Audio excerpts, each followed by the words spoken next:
இவனுங்க எல்லாம் local cricket ஆனவளையா 2010ல south Africa போனா என் தலைவன் என்ன பிச்சுன்னு தெரியாது ஏதுன்னு தெரியாது. மும்பையும் திணறான், ஆர்சிபியும் திணறான். ஃபர்ஸ்ட் மேட்ச் யாரு தெரியுமா? New Zealand team, central district full டீமை கூட்டு வரான்.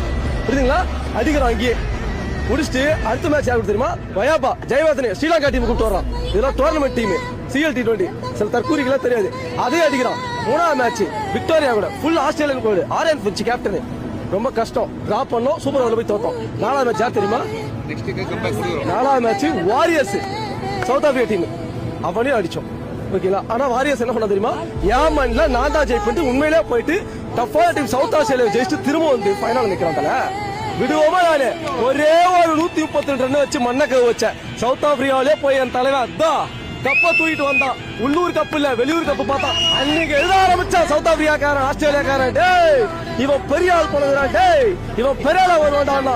அடுத்த வருஷம் வேர்ல்டு கப்பு என்ன